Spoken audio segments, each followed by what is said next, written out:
Olá turma, tudo bem? Hoje vamos falar um pouco sobre o hallux valgus. Primeiramente, vamos entender o que ele é. O hallux valgus é a famosa joanete. É uma deformidade nos pés que afeta a articulação metatarso-falângica do primeiro dedo do pé, o hallux. Ela é caracterizada pelo desvio lateral progressivo desse dedo e o desalinhamento estrutural do primeiro metatarso, o que resulta em uma proeminência óssea medial, como podemos ver nessa imagem que colocamos aqui. Isso pode causar inflamações, dificuldades para calçar sapatos e uma limitação funcional na vida dos pacientes. Mas o que pode causar essa condição? De acordo com a epidemiologia, ela está principalmente ligada com fatores de idade, sexo e genética.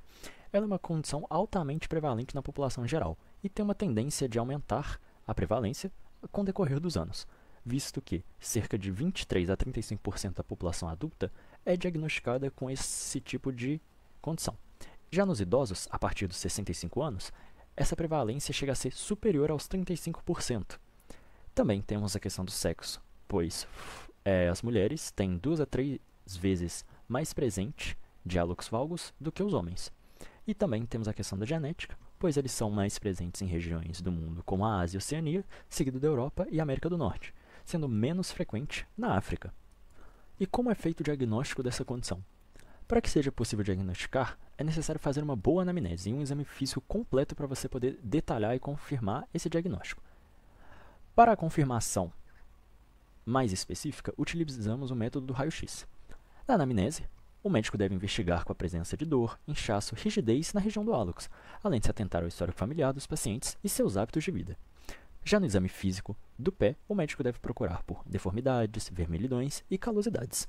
Ele também vai avaliar a mobilidade do dedão e a sensação de dor ao movimentá-lo. E o raio-x vai mostrar o grau de desvio do dedão em relação ao primeiro metatarso, classificando o hallux valgo como leve, moderado ou grave.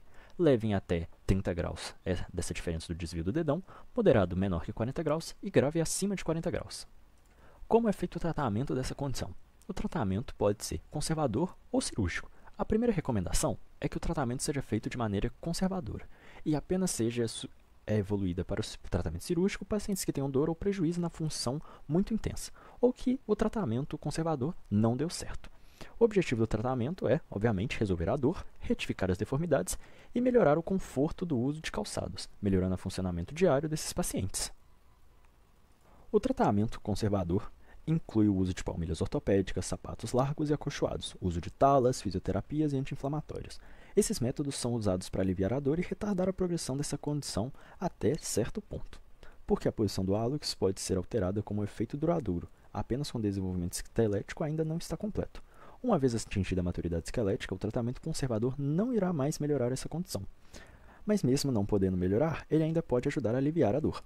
Esses dispositivos também ajudam a manter a congruência e estabilidade da articulação após o realinhamento cirúrgico do hallux e garantem que o dedo permaneça na posição correta durante a cicatrização do tecido mole, promovendo uma melhor recuperação pós-operatória.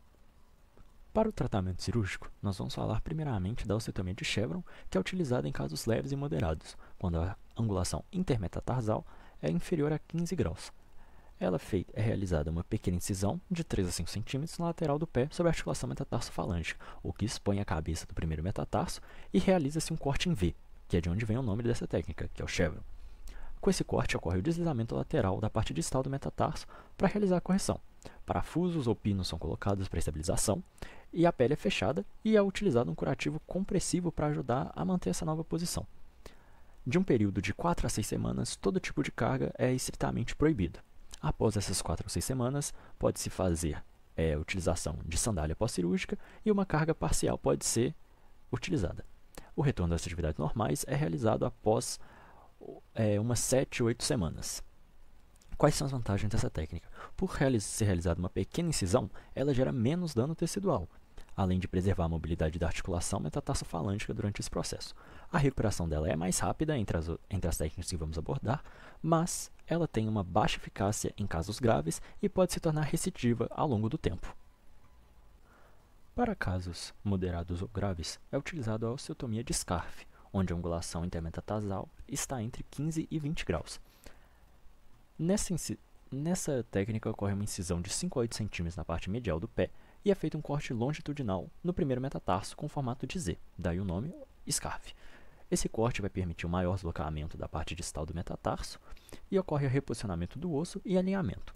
Caso seja necessário, uma parte desse osso pode ser removida para evitar atrito com o resto das estruturas. São colocados parafusos ou pinos para estabilização, a pele fechada é novamente utilizado um curativo compressivo, mas durante as primeiras semanas a carga é impedida até a 4ª semana e o uso de sandália cirúrgica é obrigatório durante as 6 primeiras semanas. A carga parcial pode ser utilizada após a 4ª semana e o retorno das atividades normais é realizado após a 10ª semana da cirurgia. Quais são as vantagens dessa técnica? Ela corrige deformidades mais graves do que a de Chevron, é uma técnica estável e com menor risco de recidiva. Além disso, ela também preserva a mobilidade da articulação.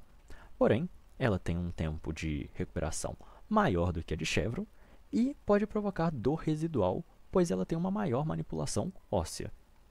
Para casos graves ou de artrite, onde há uma angulação intermetatarsal superior a 20 graus, ou quando a artrite associada, ou quando o paciente já realizou uma cirurgia e teve uma recidiva, ou quando há perda de mobilidade da articulação, utilizamos a artrodese da primeira metatarso-falângica. Nesse processo, é realizada uma incisão de 5 a 8 centímetros sobre a articulação metatarso-falângica. O corte pode ser dorsal, medial ou em arco, de acordo com a preferência do cirurgião.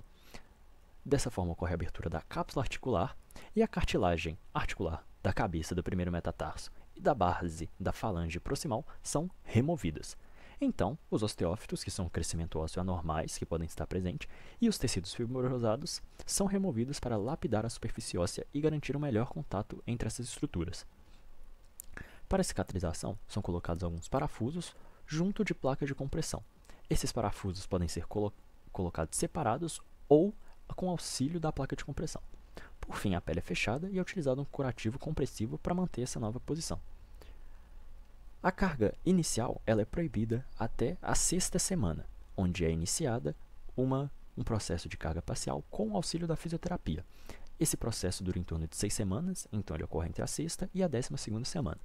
Após essa 12ª semana, é preciso de uma radiografia para confirmar se ocorreu a fusão óssea necessária. O retorno parcial é ocorrido após essa confirmação da fusão óssea e as atividades de impacto só podem ser realizadas após 6 meses da cirurgia. E quais são as vantagens? Ela é a sua solução definitiva para o caso de artrite e hálux valgus graves. Ela garante um alívio total após a fusão óssea, ou seja, após o período de 12 semanas que ela pode ser já confirmada. E, por ser uma técnica definitiva, ela é a mais estável e com menor risco de recidiva. Mas qual que é as desvantagens?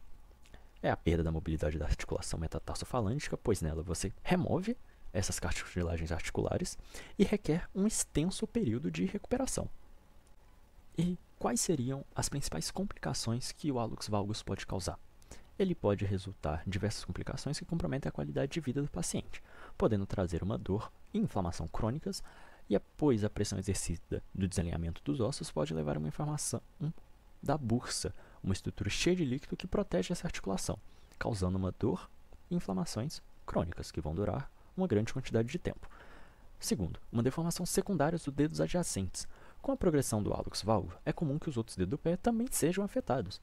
O segundo dedo pode desenvolver deformidades, como o dedo em garra ou dedo em martelo devido à pressão exercida pela articulação desalinhada.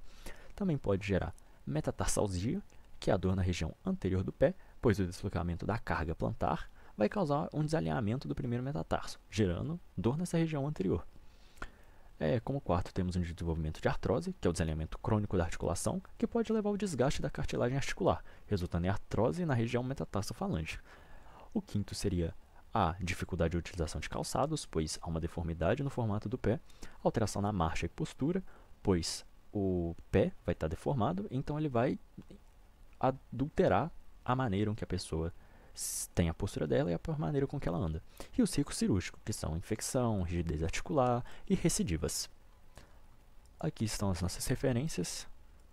Muito obrigado pela sua atenção.